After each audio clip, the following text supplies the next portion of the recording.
हर हर महादेव। राम राम भाई सारे ने। एस सारथी ब्लॉग्स में आपका स्वागत है। और मैं अजय कुमार पार्ट 2 लेकर आया हूँ। ऐसे मैंने महादेव के 12 ज्योतिर्लिंग आपको शेयर करने हैं। जो भी मेरी साइटों से जर्नी हुई थी वो मैं आपको बताऊंगा कि क्या क्या प्रॉब्लम आई मुझे और कैसे कैसे मैंने स्टे किया और कैसे कैसे मैंने 12 ज्योतिर्लिंग की यात्रा की। और 12,000 किलोमीटर भाई मैंने साइकिल से यात्रा की थी। साइकिल से तो साइकिल से बोलना तो बहुत आसान होता है लेकिन इतना आसान है नहीं।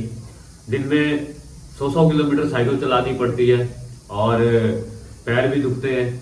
और बारिश का भी मौसम आता है। मौसम हर एक 50 किलोमीटर में भाषा चेंज हो जाती है और मौसम में बहुत बदलाव होता है। तो बहुत सी चीज़ें मतलब एक साइकिलिस्ट को बहुत तकलीफों का सामना भी करना पड़ता है। तो मैं आपको कहानी बताता हूँ जो मेरे साथ यात्रा के दौरान हुई। तो मैंने आपको पिछले सीरीज में बताया था केदारनाथ मंदिर के बारे में। जो मैंने सबसे पहले ज्योतिर्लिंग किया था मैंने वो केदारनाथ किया था सितंबर के महीने में। तो सितंबर के महीने में इतनी सर्दी तो नहीं होती है लेकिन जैसे जैसे अब अक्टूबर का महीना आने शुरू हो गया था तो मैं देवप्रयाग में था। देवप्रयाग में मैंने वहां से साइकिल उठाई, एक पंडित जी के पास रखा था मैंने। और साइकिल उठाने के बाद फिर वहां से मैं निकल गया ऋषिकेश की ओर। और जैसे कहते हैं ना ऋषिकेश से ना चढ़ाई शुरू हो जाती है जाते टाइम। तो आधे टाइम पूरी ढलान थी। तो वहां से निकला तो कुछ ही दूरी पे भोलेनाथ का शिवलिंग है, शिव कोटि कहते हैं उसको। तो वहां पे मैं पहुंचा। वहां पे भंडारा चल रहा था गुजरात वालों का और राजस्थान वालों का। और बस में अपना सारा सामान खाने पीने का कैरी करके लेके जाते हैं महादेव के दर्शन करने के लिए। तो वहां पे बैठा तो उन्होंने बहुत प्रेम प्यार दिया मुझे और बैठाया और खाना खिलाया। तो खाना खा ही रहा था तभी मैंने ना रास्ते में हवा बनाई थी अपनी साइकिल में। तो फर्स्ट टाइम मेरा वहां पे ब्लास्ट हो गया। मेरा जो टायर था वो पूरा ब्लास्ट हो गया और अगला चक्का जो था वो तो खत्म ही हो गया था बिल्कुल। मतलब अब पीछे 20-25 किलो का भार और आगे वाला चक्का खराब हो गया था मेरा। तो वहां पे मैंने सोचा मैं क्या करूं। शाम के 4 बजे का टाइम हो रहा था। तो 4 बजे वहां से मैं निकलने ही वाला था। तो मेरे मन में आ गई चलो चलते हैं आगे, कोई पंचर की दुकान मिल जाएगी वहां पे मैं अपनी साइकिल बनवा लूंगा।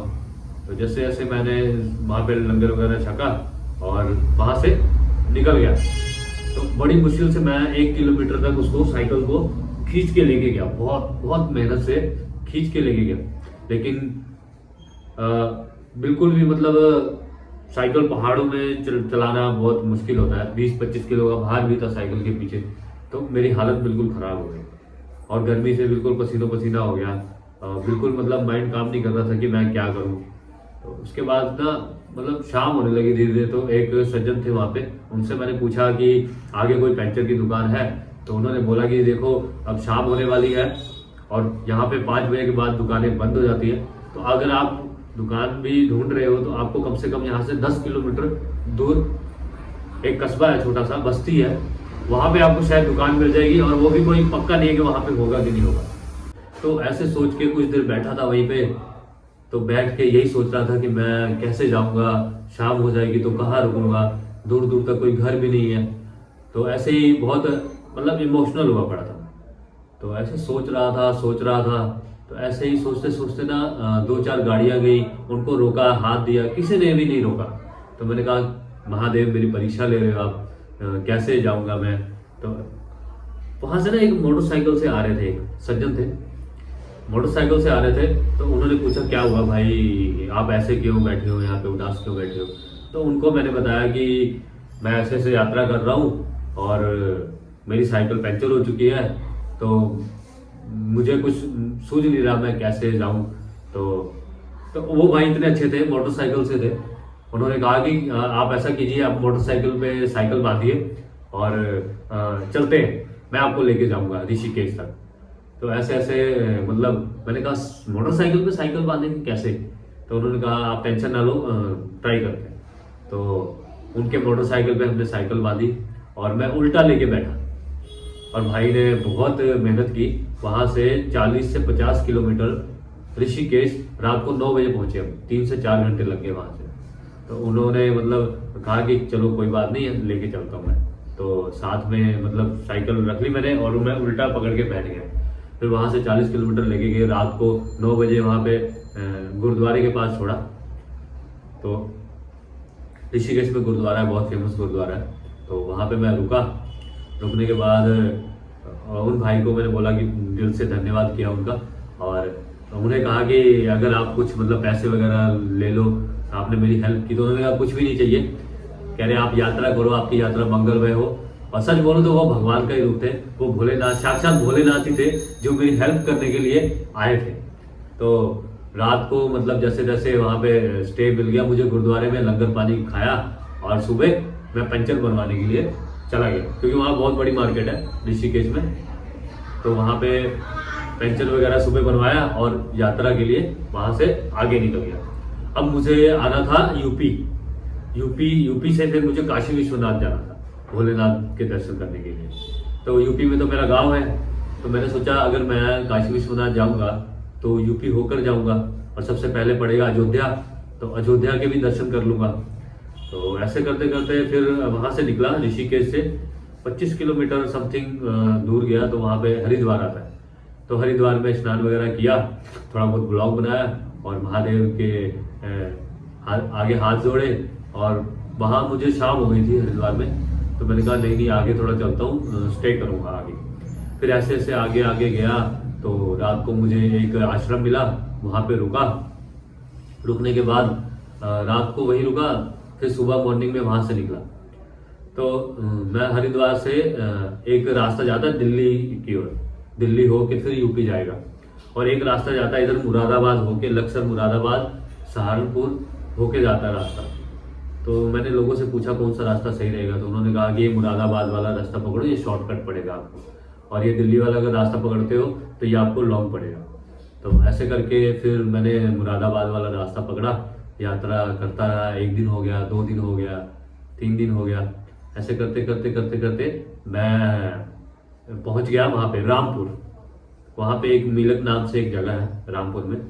तो शाम का टाइम था, 9 बज चुके थे, और मुझे कहीं पे भी जगह नहीं मिल रही थी, ना रहने के लिए मिल रही थी, ना रुकने के लिए मिल रही थी। और अभी तो मुझे 1 महीना भी नहीं हुआ था ढंग से।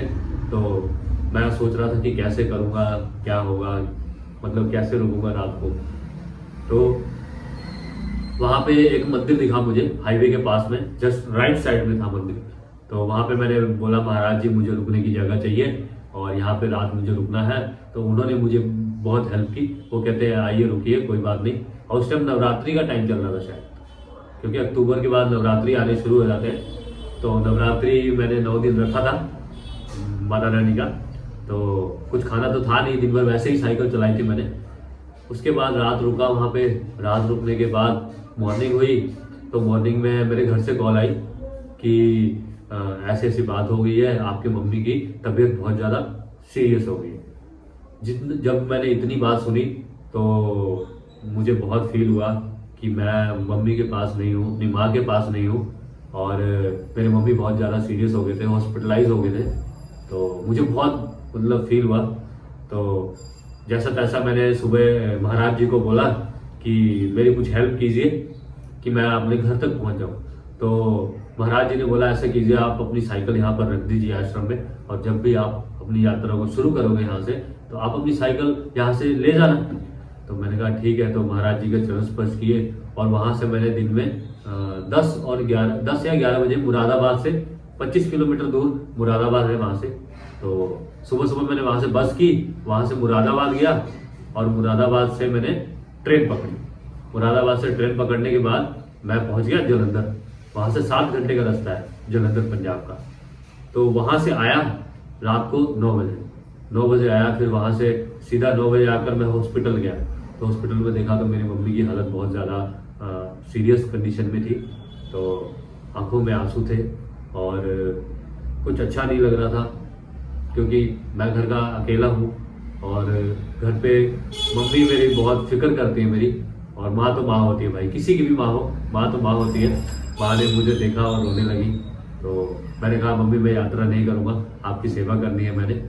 तो मम्मी कह रही नहीं, अगर आप महादेव की यात्रा में निकले हो तो इसको पूरा कीजिए, अपने 12 ज्योतिर्लिंग को पूरा कीजिए, मैं ठीक हो जाऊंगी। तो कम से कम 10 से 11 दिन मम्मी हॉस्पिटल में ही थी और मैं दवाई लेके आता, घर से सामान लेके जाता और मम्मी की मैंने केयर की 10 से 11 दिन। बाकी मेरे माँ बहुत अच्छे हैं और मुझे बहुत सपोर्ट करते हैं, हर एक चीज़ में सपोर्ट करते हैं। और मतलब ऐसी माँ सभी को दे भगवान, सही है। मतलब मम्मी ने मेरे को कभी भी ये नहीं बोला कि तू काम कर या मुझे पैसा ला के दे। माँ बाप का प्यार ही अलग होता है, अनकंडीशनल लव होता है माँ बाप का। तो वो ऐसा मतलब धीरे धीरे मेरे मम्मी ठीक होने लगे।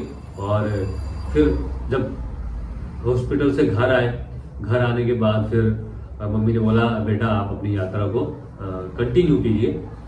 तो उसके बाद 102 दिन मैं घर रुका मम्मी के ठीक होने के बाद। और फिर वहाँ से मैंने ट्रेन पकड़ी और महाराज जी को कॉल किया कि मैं आ रहा हूँ। और वो उन्होंने बोला कि आप आ जाइए, कोई बात नहीं, आपकी साइकिल वहीं पे है। तो फिर मैं गया रामपुर मिलक में, ट्रेन पकड़ कर गया रात को और सुबह मैं मॉर्निंग में पहुँच गया। फिर वहाँ से मैंने साइकिल उठाई, महाराज जी के चरण स्पर्श किए और चरण स्पर्श करने के बाद फिर मैं अपनी यात्रा 12 ज्योतिर्लिंग को लेकर चलना शुरू कर दिया। ऐसे यात्रा में चलते चलते चलते चलते फिर कहीं खाने को मिलता था, कहीं नहीं मिलता था। और कभी कभी तो मतलब रात को ऐसा होता था कि भूखे भी सोना पड़ा। लेकिन दिन में मतलब शाम के टाइम मतलब खाना मिल ही जाता था, भूखे क्या मतलब जैसे 7-8 बजे तक किसी ने भोजन पूछ लिया। एक या आधा दिन भूखा सोना पड़ा, बट महादेव की कृपा थी तो कहीं ना कहीं भोजन हो जाता था। और जिनके साथ महादेव हो तो फिर उन्हें क्या दिक्कत। फिर धीरे धीरे आगे बढ़ते गए, अपनी यात्रा को कंटिन्यू करते गए, साइकिल चलाते गए। दिन में 100 किलोमीटर भी चलती थी, 80 किलोमीटर भी चलती थी। ऐसे करते करते हम पहुंच गए लखनऊ होते हुए अयोध्या पहुंचे। तो अयोध्या में प्रभु श्री राम जी के दर्शन किए, बहुत खूबसूरत दर्शन हुए। हनुमानगढ़ी गए, वहाँ पे दर्शन किया, हनुमान जी का दर्शन किए। और उसके बाद दशरथ द्वार गए, वहाँ पे दर्शन किया। मतलब पूरी अयोध्या घूमे। पूरी अयोध्या घूमने के बाद फिर धीरे धीरे धीरे धीरे वहाँ से अयोध्या से मेरा जो घर है यूपी, वो 100 से 150 किलोमीटर है। तो मैंने सोचा कि सामान भी बहुत ज़्यादा था बैग में, तो मैंने सोचा अगर जाऊँगा यूपी, अपने गांव जाऊँगा तो वहाँ पे थोड़ा बहुत सामान रख दूंगा। बर्तन वगैरह घर वालों ने दिए थे तो वो भारी हो गया था सामान, और उतना सामान मेरे को जरूरत नहीं थी। तो ऐसे करते करते फिर यूपी पहुंचा, यूपी अपने गांव पहुंचा। तो लोगों का देखने का नज़रिया ही बहुत अलग था कि ये पागल हो गया है। जो मेरे रिश्तेदार देखते थे वो कहते क्या हो गया है, साइकिल से यात्रा क्यों कर रहे हो, किस चीज़ की दिक्कत है आपको। तो मैंने समझाया कि मैं मतलब महादेव की यात्रा कर रहा हूँ और मेरे को 12,000 किलोमीटर की यात्रा करनी है, 12 ज्योतिर्लिंग साइकिल से पूरा करना है।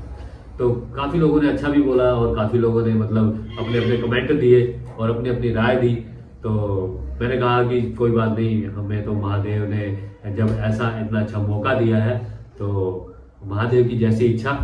तो ऐसे करते करते फिर वहाँ यूपी रहे 2-4 दिन, सभी लोगों से मिले, नाना नानी से मिले, बहुत प्रेम प्यार मिला, स्वागत बहुत अच्छा किया यूपी में मेरा।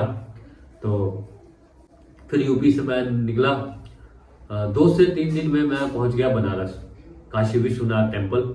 और वहाँ पे प्रभु महादेव के बहुत खूबसूरत दर्शन हुए और दर्शन करके बिल्कुल मतलब मन मुग्ध हो गया। और दर्शन इतने अच्छे हुए पूछो ही मत।